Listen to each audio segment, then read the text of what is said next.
Bismillah, assalamualaikum warahmatullahi wabarakatuh. Alhamdulillahi wassalatu wassalamu ala rasulillah wa ala alihi wa sahbihi wa man wala wa la hawla wa la quwwata illa billah, amma ba'd. Para akhwat dan para ummahat dimanapun berada, yang semoga kita semua selalu dirahmati dan dimuliakan oleh Allah Subhanahu wa Ta'ala. Amin. Setelah kita mengucap syukur kepada Allah Subhanahu wa Ta'ala dan bersolawat atas Nabi-Nya Sallallahu Alaihi Wasallam, kini kita memasuki Al-Babu At-Tasi' wa Sittun, bab yang ke-69, fi dzikri ma yahillu laha tanawuluhu min malihi, dalam masalah dihalalkan, ini apa saja yang dihalalkan bagi sang istri untuk mengambil harta suaminya. Tentu kita terkadang mendapati seorang istri yang memiliki suami yang kikir ataupun yang barangkali kurang mencukupi istri dan anak-anaknya dalam hal memberi nafkah. Padahal sebetulnya dia punya kemampuan. Namun terkadang ada sifat bakhil atau kikir yang sehingga menahan dirinya untuk memberikan nafkah dengan cukup bagi anak dan istrinya. Lalu apa yang dilakukan oleh sang istri dan apa yang dibolehkan untuk mereka lakukan tentunya terhadap harta suaminya tersebut? Apakah boleh dia sembunyi-sembunyi untuk mengambil harta suaminya tanpa seizinnya? Kalaupun boleh, berapa kadar yang dibolehkan? Apakah sebebas-bebasnya ataukah ada batasan-batasannya? Mari kita simak apa yang disabdakan oleh Rasulullah Sallallahu Alaihi Wasallam dikala ada seorang istri, dalam hal ini bernama Hindun, yang memiliki seorang suami, dalam hal ini yang bernama Abu Sufyan tentunya.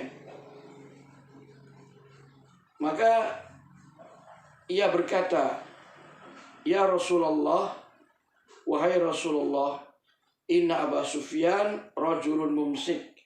Sesungguhnya Abu Sufyan itu seorang suami yang kikir, yang menahan hartanya, tidak mau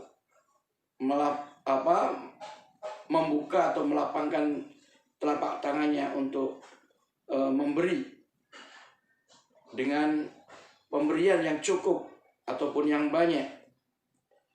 Fahal alayya haraj an unfiqa ala iyali min malihi min ghairi iznihi. Fahal alayya min haraj, kata Hindun, fahal alayya haraj, maka apakah saya berdosa an unfiqa ala iyalihi, untuk aku menginfakkan, menafkahi atas iyalihi, tentu anak-anaknya yang menjadi tanggungannya, min malihi, diambil dari hartanya dia, hartanya Abu Sufyan tadi, min ghairi iznihi, dengan tanpa seizinnya, tanpa sepengetahuannya. Itulah yang ditanyakan oleh Hindun, istrinya Abu Sufyan, yang menanyakan kepada Rasulullah SAW tentang sifat suaminya yang sangat kikir, tidak memberi memberi nafkah yang cukup bagi istri dan anak-anaknya, maka apakah sang istri dalam hal ini boleh mengambil harta suaminya dengan sembunyi-sembunyi tanpa sepengetahuannya, ya, untuk keperluan tentu menafkahi atau memenuhi kebutuhan anak-anaknya yang tentu menjadi kewajiban dan tanggung jawabnya. Faqal, maka Nabi SAW pun bersabda, memberikan jawaban terhadap pertanyaan tadi. Kata beliau SAW, la haraja alaiki, tidak ada dosa atas dirimu, wahai Hindun, an tunfiqi alaihim bil ma'ruf, ya, untuk kamu memberi nafkah, ya, atau memberikan pemenuhan hak-hak atas mereka, namun bil ma'ruf, dengan cara yang ma'ruf. Artinya yakni sewajarnya, secukupnya, jangan mengambil berlebihan terlalu banyak, ya, itu yang dimaksud dengan ma'ruf. Oleh karenanya tentu sang istri, jika memang kondisinya seperti itu, maka dibolehkan untuk mengambil harta suaminya, ya, untuk memenuhi kebutuhan anak-anak dari suami itu sendiri, ya, dengan cukup. Nah, itulah yang diizinkan oleh Nabi Shallallahu Alaihi Wasallam.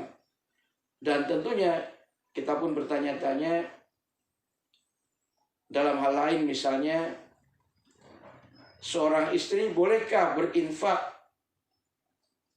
dengan menggunakan harta suami tanpa sepengetahuan suami?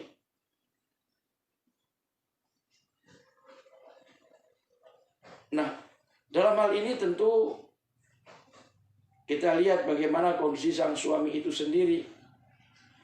Jika seandainya sang suami mengetahui bahwa ada hartanya yang berkurang dan faktanya ternyata digunakan oleh istri untuk berinfak tanpa izinnya, tanpa perintahnya, tanpa sepengetahuannya, kemudian sang suami itu memakluminya, artinya memaafkannya, tidak marah, nggak apa-apa, ya, maka dalam hal ini tentu istri boleh melakukan hal yang demikian. Namun bila ternyata andai kata suami tahu istrinya berinfak dengan menggunakan harta suaminya dan kemudian marah, maka jangan dilakukan oleh sang istri. Maka lihatlah mungkin watak dan sifat suami, ya, kalau sekiranya suaminya orang yang baik-baik saja tidak mengapa, apalagi ini adalah untuk jalan kebaikan, untuk berinfak, untuk bersedekah, apalagi untuk, ya, menafkahi anak-anaknya, misalnya kebutuhan anak-anaknya, jangan sampai terlantar, jangan sampai kekurangan yang menyebabkan anak-anak tentu sangat menderita. Oleh karena itu pandai-pandailah para istri untuk bersikap, ya, dan tentu sebaik mungkin untuk dikomunikasikan dengan baik.